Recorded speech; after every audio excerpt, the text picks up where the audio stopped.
Shri Gayatri tours and travels Chardham Yatra complete travel plan. రూపాయి విలువ చరిత్రలో ఎప్పుడూ లేనంతగా క్షీణించిపోయింది. ఈ న్యూస్ వచ్చి కొన్నాళ్ళు అవుతుంది. ఆ తర్వాత ఇంకా కూడా రూపాయి విలువ క్షీణిస్తూనే ఉంది. ఏంటి ఇలాంటి బ్రేకింగ్ న్యూస్లు మనం చదువుతూనే ఉండాలా? ప్రస్తుతం $1 విలువ మన రూపీస్లో చూసుకుంటే 94.86 రూపీస్గా ఉంది. ఇంకా రూపాయి ఇలానే పతనం అవుతుందా? అసలు కోలుకోదా రూపాయి? అంటే ప్రజెంట్ ఉన్న యుద్ధ పరిణామాలు భారత్ మీద ఎంతగా ఎఫెక్ట్ చూపిస్తున్నాయి క్లియర్ కట్గా కూడా మనకి కనిపిస్తుంది. రూపాయి విలువ రోజు కూడా పతనం అవుతుంది. ఇది ఎంతకెళ్ళి అవుతుందో తెలియదు. ఒకవైపు ఏమో ప్రతిపక్షాలు అంటున్నాయి ఇది కేంద్ర ప్రభుత్వం తీసుకున్నటువంటి చర్యల వల్ల ఏమీ చేయలేక కూడా రూపాయి పతనం అవుతుంది అంటున్నారు. కేంద్ర ప్రభుత్వం చెప్తుంది లేదు పాకిస్తాను శ్రీలంక కన్నా మనం బాగానే ఉన్నామని చెప్తుంది. మరి నిజంగా ఆ దేశాలతో మనం పోటీ పడుతున్నాము అభివృద్ధిలో? రూపాయి విలువ గురించి ఇప్పుడు మనం మాట్లాడదాం. ప్రజెంట్ మనతో పాటు ప్రముఖ విశ్లేషకులు మన్యం కోటేశ్వరరావు గారు అందుబాటులో ఉన్నారు జూమ్లో. వారితో మాట్లాడదాం. నమస్కారం సార్. నమస్తే. రూపాయి విలువ రోజు రోజుకు క్షీణిస్తుంది. ఇంకా ఈ రూపాయి అసలు కోలుకోలేదా అనిపిస్తోంది. మీరేమంటారు ఈ రూపాయి విలువ క్షీణించటం మీద? అసలు రూపాయి విలువకు సంబంధించి 95 రూపాయలు దాటి మళ్ళా స్వల్పంగా తగ్గింది. రాబోయేటువంటి కొద్ది వారాలు లేకపోతే కొద్ది నెలల్లో ఇది సెంచరీని కొట్టే అవకాశం ఉందనేటువంటిది కొంతమంది ఆ రంగంలో నిష్ణాతులుగా ఉన్నటువంటి వాడు చెప్తున్నటువంటి మాట. మరి సెంచరీ ఈ ఏడాది లోపే కొడుతుందా లేకపోతే ఏడాది దాటిన తర్వాత అన్నది మనం చూడాల్సి ఉంది. అంటే సెంచరీ మీరు చెప్తున్నారు సెంచరీ ఇది అంటే 100 చేరుకుంటుంది అని చెప్పి. అంటే ఇలాంటి పరిస్థితి వస్తే అప్పుడు అసలు భారతదేశం పరిస్థితి ఏ విధంగా ఉంటుంది? ఒక సామాన్యుల మీద ఇది ఏ విధంగా ఎఫెక్ట్ పడుతుంది ఏంటి? ఇప్పటికే భారతదేశంలో ఉన్నటువంటి సామాన్యుల మీద లేదా మధ్యతరగతి వాళ్ళ మీద కూడా ఎఫెక్ట్ భారీగా పడింది. ధనికులుగా ఉన్నటువంటి వాళ్ళు ఈ భారాన్ని భరించగలరు తప్ప మధ్యతరగతి లేదా ఆ దిగువ స్థాయిలో ఉన్నటువంటి వాళ్ళు ఈ భారాన్ని భరించలేరనేటువంటిది మనం గమనించాలి. ఎందుకని ఈ విధంగా ఉంది? మన పాలకులు ముఖ్యంగా నిర్మలా సీతారామన్ గారు ఆర్థిక మంత్రి కనుక ఆమె చెప్తున్నట్టు లేకపోతే ఇతరులు బీజేపీ ప్రతినిధులు కానీ చెప్తున్నట్టు మనదే బెటర్గా ఉంది అనేటువంటి ఎవరితో పోల్చుకుంటున్నారు వీళ్ళు? ఎవరితో పోల్చుకుంటున్నారంటే మనకంటే దరిద్రంలో ఉన్నటువంటి పాకిస్తాన్ శ్రీలంకతో పోల్చుకుంటున్నారు. అది మరి అంటే తినపోతే దూడలు మేయబోతే దూడల్లోనూ మేయబోతే ఆవుల్లోనూ దున్నబోతే దూడల్లోనూ అన్నట్టుగా ఇటువంటి వాటిని పోల్చుకోవడానికేమో పాకిస్తాన్ కావాలి మనకి. మిగిలినటువంటి అంశాల్లో మాత్రం పాకిస్తాన్ మనకి కాదు. అందుకని మనం ఎవరితో పోల్చుకోవాలి అనేటువంటిది మనతో సమానము లేకపోతే మనం పోటీ పడాలనుకుంటున్నటువంటి వాటితో పోల్చుకోవాలి. సరిగ్గా 12 సంవత్సరాల క్రితం అంటే 2013లో యూపీఏ చివరి హయాంలో ఒక ఏడాది కాలంలో 12% రూపాయి విలువ పతనమైంది. అప్పుడు ఇదే నరేంద్ర మోడీ గారు, దివంగతులైనటువంటి సుష్మా స్వరాజ్ గారు, లేకపోతే అరుణ్ జైట్లీ ఇట్లాంటి వాళ్ళందరూ కూడా గుండెలు బాదుకుంటూ ఇంకేముంది ప్రభుత్వ అసమర్థతకి ఇది నిదర్శనం, అవినీతికి ఇది నిదర్శనం, ప్రభుత్వ చేతగానితనం వల్లే రూపాయి ఇలా అయిపోయిందని చెప్పేసి ఆ రోజు బుడిబుడి రాగాలు తీసి దేశం మొత్తం మీద పెద్ద ఎత్తున ప్రచారం చేశారు. మరి ఇప్పుడు గడిచినటువంటి మనం మే 1వ తారీఖున మాట్లాడుకుంటున్నాం. పోయిన ఏడాది మే నుంచి ఇప్పటి వరకు మేలో మళ్ళా 12% పడిపోయింది రూపాయి విలువ. దీని గురించి మరి రూపాయి విలువ పడిపోవటం అప్పుడేమో ప్రభుత్వ అసమర్థత చెప్పారు, చేతగానితనం అని చెప్పారు. మరి ఇప్పుడేమో ఇది ప్రభుత్వ అసమర్థత కాదు, చేతగానితనం కాదు, అంతర్జాతీయ పరిస్థితులు అని చెప్పేసి ఇప్పుడు చెప్తున్నారు. అంటే ఏ రోటి దగ్గర ఆ పాట పాడినట్టుగా ప్రతిపక్షంలో ఉన్నప్పుడు రూపాయి విలువ పతనం గురించి ఒక మాట, అధికారంలో ఉన్నప్పుడు ఒక మాట అనేటువంటి దాన్ని మనం చూసినప్పుడు వీళ్ళకు ఉన్నటువంటి విశ్వసనీయత ఏమిటి? వీళ్ళ మాటలకి అనేది జనం ఆలోచించాలి. మరి కేంద్ర ప్రభుత్వం చెబుతున్నట్లు అంతర్జాతీయ పరిణామాలు ఏదైతే ఉన్నాయి, క్రూడ్ ఆయిల్ ధరలు కానీ ఇవే రూపాయి విలువను ప్రభావితం చేస్తున్నాయా, మరే ఇతర కారణాలైనా ఉన్నాయా? ఒకవేళ యుద్ధమే అనుకున్నట్లయితే నరేంద్ర మోడీ గారు అధికారానికి వచ్చినప్పుడు 58-60 రూపాయలుగా ఉన్నది మన రూపాయి విలువ. మరి ఏ యుద్ధం వచ్చిందని చెప్పేసి యుద్ధం నిన్న మొన్న వచ్చింది. మరి ఏ యుద్ధం వచ్చిందని 60 రూపాయలుగా ఉన్నటువంటిది 95 రూపాయలకు పతనమైంది? ఎవరైనా చెప్పగలరా? ప్రభుత్వ పెద్దలు కానీ లేదా ప్రభుత్వాన్ని సమర్థించేటువంటి వాడు కానీ. అందుకని ఎప్పుడు ఏ అవకాశం దొరికితే దాని మీద నెట్టడం, నిందలు మోపడం అనేటువంటిది ఒక అలవాటుగా మారిపోయింది. నిజాలు చెప్పకుండా ఇప్పుడు యుద్ధం వచ్చింది కనుక యుద్ధం మీద నెట్టేస్తున్నారు. అంటే రూపాయి విలువ పడిపోవడం అసమర్థతగానే చూడాలా? ప్రస్తుత ప్రభుత్వ అసమర్థతగానే? అసమర్థత లేకపోతే సమర్థత అనేటువంటిది కాదు, ప్రభుత్వం అనుసరిస్తున్నటువంటి విధానాల ఫలితంగా తలెత్తినటువంటి ఒక సంక్షోభం. అది గతంలో మన్మోహన్ సింగ్ హయాంలో అయినా ఇప్పుడు నరేంద్ర మోడీ హయాంలో అయినా కానీ కావాలని రూపాయి విలువని పతనం అయ్యేట్లు ప్రోత్సహిస్తున్నారు. గతంలో మన్మోహన్ సింగ్ గారు కూడా అదే చేశారు, ఇప్పుడు నరేంద్ర మోడీ గారు కూడా అదే చేస్తున్నారు. అంటే ఇప్పుడు రూపాయి విలువ పెంచేటువంటి ఆర్థిక విధానాలు ఫాలో అవ్వకపోవటానికి మన కారణాలు ఏమని చూడొచ్చు? అది మన అసమర్థత. రూపాయి విలువ అంటే రూపాయి మన కరెన్సీ రూపాయి కనుక రూపాయి అని మాట్లాడుకుంటున్నాము. అమెరికా కరెన్సీ డాలర్ కనుక డాలరు. మరి డాలర్ విలువ పతనం కాకుండా అమెరికా అనేకమైనటువంటి చర్యలు తీసుకుంటా ఉంది. అదేవిధంగా చైనా యువాన్ విలువ పతనం కాకుండా అది స్థిరంగా ఉండేట్లు అనేకమైనటువంటి చర్యలు తీసుకుంటుంది. ఇట్లా అనేక రకాలు ఆ దేశాలు ఉన్నాయి.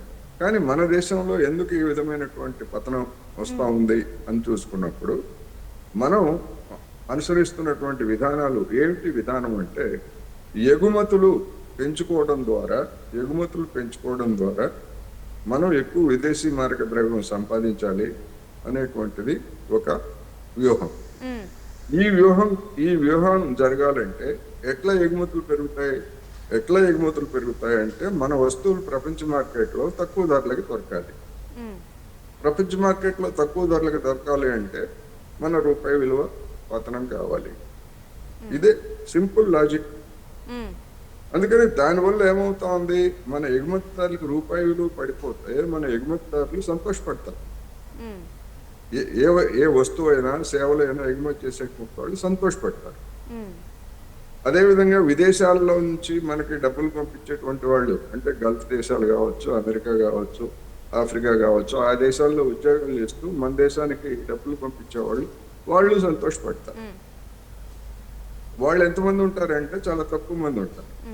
కానీ ఎక్కువ ఇబ్బందులు పడేది ఎవరు అంటే ఎక్కువ మంది ఈ దేశంలో ఉన్నటువంటి వాళ్ళు. ఎందుకంటే చమురు దిగుమతి చేసుకోవాలన్నా, ఇంకోటి దిగుమతి చేసుకోవాలన్నా, లేదా ప్రాణాలకు అవసరమైనటువంటి ఔషధాలు దిగుమతి చేసుకోవాలన్నా, లేదా ఎరువులు దిగుమతి చేసుకోవాలన్నా కానీ వాటి ధరలు విపరీతంగా పెరిగిపోతాయి. విపరీతంగా పెరిగిపోతే ఇక్కడ ఉన్నటువంటి వాళ్ళు భరించాల్సి వస్తుంది.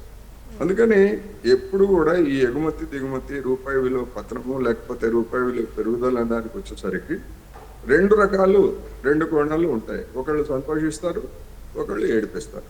ఎక్కువ మంది ఏడిపించేదానికి ఇవాళ ప్రభుత్వం, రిజర్వ్ బ్యాంకు వాటన్నిటిని కూడా చూస్తూ ఉంది. గుడ్లు అప్పగించి రూపాయి విలువ పతనం అవుతా ఉంటే మన ఎగుమతులు పెరుగుతాయిలే, మనకే లాభం అని చెప్పేసి గుడ్లు అప్పగించి చూస్తూ ఉంది.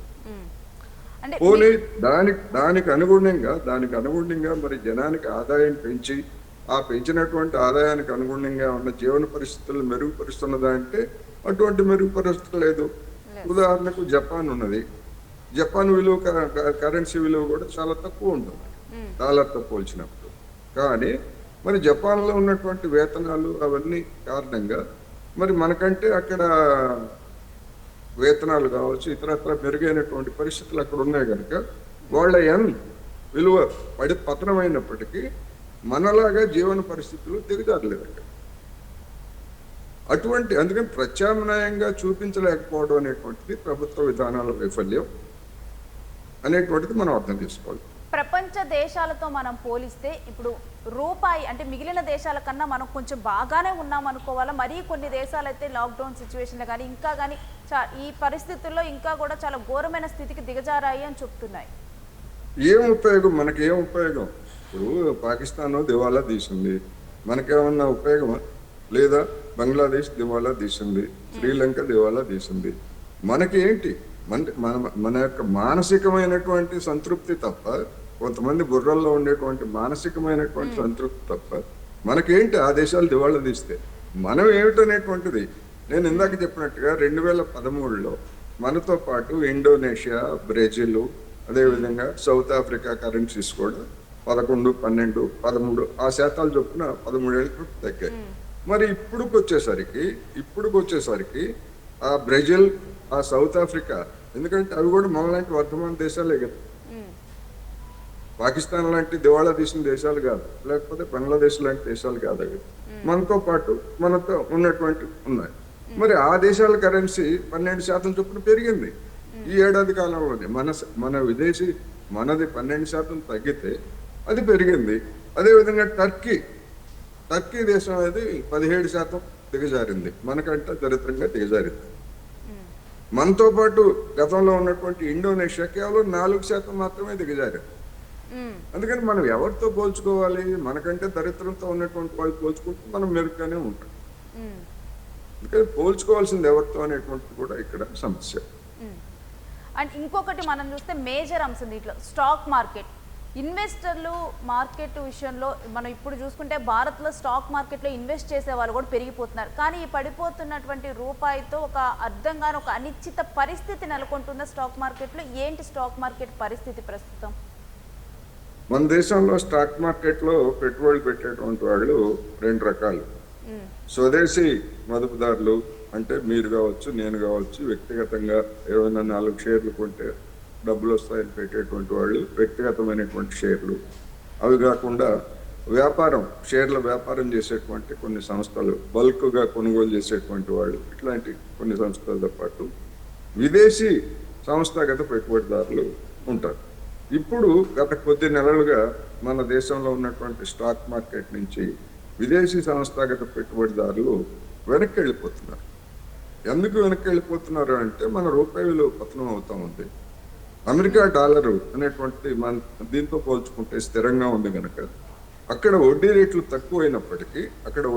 తక్కువైనప్పటికీ అది వాళ్ళకి లాభసాటిగా ఉంది. దాన్ని ఇంటర్నేషనల్ ఫైనాన్స్ క్యాపిటల్ అంటారు, అంతర్జాతీయ ద్రవ్య పెట్టుబడి అంటారు. అంతర్జాతీయ ద్రవ్య పెట్టుబడి ఇవాళ తెల్లవారేసరికి ముందు స్టాక్ మార్కెట్లు తెరిచేది ఆస్ట్రేలియా, జపాన్లో తెరుస్తారు. అక్కడ లాభం ఉంటే మన దేశం నుంచి అంతకు ముందు రోజు లేదా అమెరికా నుంచి తీసుకున్నాయన్నీ అక్కడ పెట్టుబడి పెట్టారు. అక్కడ లాభాలు తీసుకొని మధ్యాహ్నానికి భారత్, మళ్ళీ రాత్రికి వచ్చేసరికి అమెరికా. ఎందుకంటే ఇవన్నీ కూడా ఫిజికల్ గా డబ్బుని మార్పిడి చేసేవి కాదు కదా, ఆన్లైన్. అందుకని వీళ్ళు పెద్ద మొత్తంలో మన స్టాక్ మార్కెట్ నుంచి ప్రతి నెల కొన్ని వేల కోట్ల రూపాయల మేరకు డాలర్లు అనుకోండి వాళ్ళు తీసుకునేది. అవి దానివల్ల ఏమవుతుందంటే మన డాలర్లకి కొరత ఏర్పడతాం. డాలర్లకు కొరత ఏర్పడినప్పుడు అది రూపాయి విలువ పత్రానికి అది కూడా ఒక కారణం అవుతాం.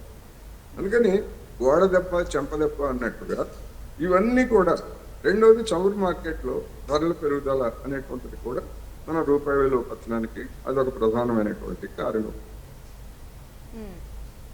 ఇట్లా అనేక రకాలు, కర్ణుడి చావుకి కారణాలు అనేకం అన్నట్టుగా మన రూపాయి విలువ పతనానికి ఉన్నాయి. మరి వీటన్నింటి నుంచి రక్షించాలి అంటే రూపాయి పాపాయి ప్రమాదంలో పడింది, వెంటిలేటర్ మీద ఉంది అని చెప్పేసి చెప్పినటువంటి పెద్దలు మరి ఎందుకని జాగ్రత్తలు తీసుకోవట్లేదు? వాళ్ళకి అధికారం ఉన్నప్పుడు అంటే వాళ్ళకి కూడా తెలుసు, కావాలనే దీన్ని పతనం గావిస్తున్నారు అనేది స్పష్టం. అంటే ఈ పరిస్థితులు ఏ విధంగా ఉన్నా కానీ జనరల్ పబ్లిక్లో మెదిలేటువంటి ఒక ప్రశ్న ఏంటంటే, ఈ రూపాయి విలువ పడిపోయినప్పుడు కానీ, ధరలు పెరిగినప్పుడు కానీ, ఎప్పుడైనా కానీ అప్పుడున్నటువంటి ఉద్రిక్త పరిస్థితులను కానీ అప్పుడున్నటువంటి పరిస్థితులను ప్రభుత్వాలు ఒక భూతంలా చూపిస్తూ ఉన్నాయి. కానీ ఆ పరిస్థితులు మారిన తర్వాత కూడా ఇవన్నీ కూడా నార్మల్ సిచ్యువేషన్కి ఎందుకు రావు అన్నది అర్థం కాని పరిస్థితి. ఇప్పుడు గ్యాస్ కష్టాల విషయంలో చూసుకున్నా కానీ ఇప్పుడు గ్యాస్ చిన్న చిన్న షాపులకు కానీ వీటికి కూడా మరలా అందే పరిస్థితి వచ్చింది. అయినప్పటికీ కూడా ఇప్పుడు పెరిగినటువంటి ధరలు వెనక్కి తగ్గటం లేదు. రేపు రూపాయి కూడా ఇదే రకంగా సామాన్య స్థితికి వచ్చే పరిస్థితి లేదు. ఎందుకు ఇవన్నీ కూడా సామాన్య స్థితికి రావు అనేది ఒక ప్రశ్న. నేను మీకు ఒక చిన్న ఉదాహరణ చెప్తాను. 2014లో మనం ఒక పీప ముడి చమురు దిగుమతి చేసుకుంటే $1కే వచ్చింది అనుకుందాం. అప్పుడు మనం చెల్లించింది ఎంత? 2014లో నరేంద్ర మోడీ గారు అధికారానికి వచ్చినప్పుడు ₹60 చెల్లించాం. అప్పటి నుంచి 2026 మనం మాట్లాడుకునే సమయానికి అంతర్జాతీయ మార్కెట్లో ధరలేమీ పెరగలేదు. అదే పీప అదే $1కి వచ్చిందనుకోండి, ఇప్పుడు మనం చెల్లించాల్సింది ఎంత? ₹95. అంటే అంతర్జాతీయ మార్కెట్లో ధరలు పెరగకపోయినా మన రూపాయి విలువ పతనం కారణంగా మనం ₹35 అదనంగా చెల్లించాలి. ఆ ₹35 మరి ప్రభుత్వం ఎక్కడి నుంచి వసూలు చేస్తూ ఉంది? మన దగ్గర నుంచే వసూలు చేస్తూ ఉంది. అందుకుగాను అప్పుడు ప్రభుత్వం చెప్పింది ఏమిటి? ఇప్పుడు ఉన్నటువంటి కేంద్రంలో ఉన్నటువంటి ప్రభుత్వం, అంతర్జాతీయ మార్కెట్లో ధరలు పెరిగితే మేము ధరలు పెంచుతాం, అంతర్జాతీయ మార్కెట్లో ధరలు తగ్గిస్తే వినియోగదారులకి ధరలు తగ్గిస్తాం, ఇది మా విధానం అని చెప్పారు. ఓకే, జనం దానికి అలవాటు పడ్డారు కొంతకాలం. 2022 ఏప్రిల్ మొదటి వారం నుంచి ఈ రోజు వరకు ఒకే ధరలు ఉన్నాయి. ₹107, ₹108, అంటే ప్రాంతాలను బట్టి మారుతుంటాయి కొన్ని పైసలకి పెట్రోల్ ధరలు ఉంటాయి. మరి ఈ కాలంలో అప్పటికి ఇప్పటికీ అంతర్జాతీయ మార్కెట్లో మనం కొనుగోలు చేసేటువంటి ముడి చమురు ధర మరి ₹105 ఉన్నటువంటిది మొన్నటి వరకు $73 వరకు, $70 వరకు వచ్చింది. తగ్గించలేదే, ఒక్క పైసా కూడా తగ్గించలేదు వినియోగదారుల నుంచి. మన జేబులు, మన పర్సులన్నీ కొట్టేశారు కదా. అందుకని చెప్పేటువంటి విధానాలు వేరు, ఆచరణలో వేరు. ఎవరన్నా ప్రధానమంత్రి గారు ఇన్ని ఉపన్యాసాలు చేస్తున్నారే, మీరు చెప్పినటువంటి విధానాన్ని ఎందుకు పక్కన పెట్టారు అని ఎప్పుడన్నా మన్ కీ బాత్లో అయినా గొణిగారా ప్రధానమంత్రి గారు? పోనీ ఎవరైనా అడిగారా? బీజేపీ నాయకులు కావచ్చు, లేదా మన పవన్ కళ్యాణ్ లాంటి వాళ్ళు నేను నిలదీస్తానంటారే, ఎప్పుడన్నా నిలదీశాడా? ఏం నరేంద్ర మోడీ గారు, మీరు చెప్పిన విధానాన్ని మీరు పాటించట్లేదు, మేము ఏం చెప్పుకోవాలి జనానికి అని ఎప్పుడన్నా అడిగాడా? అడగలేదు. అందుకని ఈ విధంగా మనం దోపిడీ దోపిడీ దోపిడీ దోపిడీ, కుడి ఎడమల దగ అని శ్రీశ్రీ అన్నట్టుగా చమురుని దోపిడీ చేసి ఇప్పుడు ఇవాళ ఒక్కసారిగా ₹991 చొప్పున వాణిజ్య సిలిండర్ ధర పెంచారు.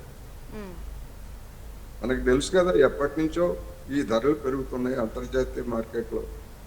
ఇవాళ ఎందుకు పెంచారంటే 4 రాష్ట్రాల ఎన్నికలు, 5 రాష్ట్రాల ఎన్నికలు నిన్నటితో ముగిశాయి కనుక, ఏప్రిల్ 29తో ముగిశాయి కనుక ఇవాళ పెంచారు. ఇక రేపు ఎల్లుండో లేదా 4వ తారీఖు ఫలితాలు వచ్చిన తర్వాత సాధారణ పెట్రోల్, డీజిల్ ధరలు కూడా పెద్ద మొత్తంలో పెంచడానికి మానసికంగా సిద్ధం చేశారు. ఓహో, ఇది వాళ్ళు పెరిగింది, రేపు అవి కూడా పెరగబోతున్నాయని చెప్పేసి మనలాంటి వాళ్ళందరూ మానసికంగా సిద్ధపడి ఇది ఇంతే ఇక మన కర్మ అని. అంటే కోటేశ్వరరావు గారు, ఇక్కడ చూసేటువంటి పరిస్థితులు కూడా ఒకవైపు ఏమో గ్యాస్ కష్టాలు, పెట్రోల్ కష్టాలు, డీజిల్ కష్టాలు ఏమీ లేవని చెప్పి మోదీయే చెప్పారు. ఆ తర్వాత చూస్తే మన రాష్ట్రాల్లో పరిస్థితి వేరే విధంగా ఉంది, జనాలకి ఈ కష్టాలు కనిపిస్తూ ఉన్నాయి. ఇప్పుడు చూస్తే మొన్నటికి మొన్న పెట్రోల్, డీజిల్ కానీ ఏ ధరలు కానీ పెరగవని చెప్పారు. కానీ చూస్తుంటే పెట్రోల్, డీజిల్ ధరలు పెరిగే పరిస్థితులు కనిపిస్తూ ఉన్నాయి. మరొకవైపు మొన్ననే వంట నూనెల ధరలు పెరిగాయి. ఇప్పుడు దిగుమతుల రీత్యా మరలా కూడా వంట నూనెల ధరలు పెరగబోతున్నాయి. ఈ రకంగా కూడా చెప్పేది ఒకటి ఉంటుంది, కానీ అక్కడ అమలవుతుంది ఒకటి ఉంటుంది. జనాలు చెప్పేదే నమ్ముతూ ఏమి ప్రశ్నించకుండా వెళ్లాల్సిన పరిస్థితి కనిపిస్తోంది ఇప్పుడు సమాజంలో. ఇప్పుడు మనం పామాయిల్ కానీ లేకపోతే సన్ఫ్లవర్ కానీ మనం పెద్ద ఎత్తున దిగుమతి చేసుకుంటున్నాం. మరి ఏడాది కాలంలో 12% మన రూపాయి విలువ పడిపోయిందంటే దాని అర్థం ఏంటి? మనం దిగుమతి చేస్తున్నటువంటి వస్తువు ధర 12% పెరిగినట్టు. లాభాలు మిగతా విషయాలు పక్కన పెట్టేట్లయితే రూపాయి విలువలోనే 12% పెరుగుదల వచ్చింది కదా. ఎవరు మరి దిగుమతి చేసుకున్నటువంటి వాడు మనకేమో ఫ్రీగా ఇవ్వడు రూపాయి విలువ పడిపోయిందని. అందుకని అన్ని రంగాల మీద మనం దిగుమతి చేసుకునేటువంటి ప్రతి వస్తువు మీద ఈ 12% అనేటువంటిది మన మీద మన భారం, మనకు తెలియకుండానే 12% పెరుగుదల అంటే మామూలు విషయం అది. మామూలు విషయం కాదు. 1-2% పెరిగితేనే జనం గక్కులు పెడతారు, కానీ మనకి తెలియకుండానే 12% భరిస్తున్నాం మనం దిగుమతి చేసుకున్నటువంటి ప్రతి వస్తువు మీద అదనంగా. ఏది మార్కెట్లో ధరల పెరుగుదల కాకుండా రూపాయి విలువ పతనంతో, ఈ ప్రభుత్వ అసమర్థతతోటి. రైట్. ఫైనల్ గా కోటేశ్వర గారు, ధరలు పెరుగుతున్నాయి, ఆదాయ మార్గాలు మాత్రం జనాలకి తగ్గుతూ ఉన్నాయి, ఆదాయం మాత్రం పెరగటం లేదు. ఇటువంటి పరిస్థితుల్లో ఈ పరిస్థితి ఇలానే కొనసాగుతూ పోతే దేశ ఆర్థిక పరిస్థితి ఏంటి, ఇందులో ఉన్నటువంటి ప్రజల ఆర్థిక పరిస్థితి ఏమవ్వనుంది ఏంటి? 2014లో మన దేశంలో ఉత్పత్తి అయ్యేటువంటి ముడి చమురు 36 మిలియన్ టన్నులు. అప్పుడు నరేంద్ర మోడీ గారు ఏం చెప్పారు? లేదు, ఇది అసమర్థతగా ఉంది, ప్రభుత్వం ఉన్న దాని చమురును వెలికి తీయట్లేదు అని ప్రైవేట్ కంపెనీలకు ఇవ్వాలని చెప్పేసి రిలయన్స్ లేదా ఇతర ప్రైవేట్ కంపెనీలకి ఇచ్చేశారు, మన ఓఎన్జీసీని పక్కన పెట్టి. ఇవాళ ఎంత? 38 మిలియన్ టన్నుల నుంచి 25 మిలియన్ టన్నులకు పడిపోయింది. మన దేశంలో ఉన్నటువంటి మన చమురునే మనం తీసుకోకుండా, వెలికి తీయకుండా పెద్ద ఎత్తున విదేశీ మార్కెట్ ద్రవ్యాన్ని పెట్టి విదేశాల నుంచి దిగుమతి చేసుకుంటున్నాం. ఇది ప్రభుత్వ అసమర్థత. అదేవిధంగా పప్పు ధాన్యాలు లేకపోతే ఇతరత్ర వాటిని మన రైతులు పండిస్తే, మన తాండూరు కందిపప్పు కావచ్చు, లేకపోతే లాతూరు కందిపప్పు కావచ్చు, ఆ పండించేటువంటి రైతులకేమో అక్కడ వాళ్ళకి గిట్టుబాటు ధర రావట్లేదు, విదేశాల నుంచి మనం దిగుమతి చేసుకుంటాం. మన అదానీ గారు ఇక్కడ మరి ఈ సన్ఫ్లవర్ రైతులకి అంటే కేంద్ర ప్రభుత్వం ఎలాగో సబ్సిడీలు కానీ అట్లాంటివి ఏమి ఇవ్వట్లేదు, కానీ అదానీ గారు దిగుమతులు చేసుకుంటున్నటువంటి దాంతో సన్ఫ్లవర్ కావచ్చు, పామాయిల్ కావచ్చు, పెద్ద ఎత్తున ఆయన సొమ్ము చేస్తున్నారు. ఎందుకని మన దేశంలో ఉన్నటువంటి రైతాంగాన్ని ఎందుకు ప్రోత్సహించట్లేదు? మన కాళ్ళ మీద మనం నిలబడాలి, ఆత్మనిర్భరత అని చెప్తున్నారు కదా, ఎందుకని? అందుకని ఇలాంటివి ఈ ప్రభుత్వ విధానాలు ఇవన్నీ కూడా ఏంటంటే, మనం దిగుమతులు చేసుకుంటే మనకి డబ్బులు ఎక్కువ వస్తాయి, మనం కిక్ బ్యాక్స్ లంచాలు పుచ్చుకోవచ్చు, అది ఈజీ. ఇక్కడ రైతులకు పండించడం, గిట్టుబాటు ధర ఇవ్వటం 4 ఏళ్ళు అవుతుందండి. రైతులకి గిట్టుబాటు ధర ఇవ్వాలా లేదా అని ఒక కమిటీని నియమించారు 2022లో. ఇంతవరకు కమిటీ నివేదిక ఇవ్వలేదు, ఇస్తారో లేదో తెలియదు. ఇంత అనిశ్చితమైనటువంటి ఉంటే రైతాంగంలో ఉత్సాహం ఏముంటుంది పండించడానికి అనేది సమస్య. అందుకని ఇలాంటి అనేకమైనటువంటి సమస్యలు ఇవాళ మన రూపాయి విలువ పతనం కావడానికి, మన జీవితాలు దిగజారడానికి, లేదా కనీసం గిడసబారిపోయినా కానీ అది కూడా నష్టమే కదా. ఒక బిడ్డ గిడసబారిపోతే ఎదగాల్సిన వయసులో ఆరోగ్యంగా ఎదగకపోతే ఎంత నష్టమో, భారతదేశం కూడా గిడసబారిపోతే అదే నష్టం అనేది నేను చివరిగా చెప్పచ్చు.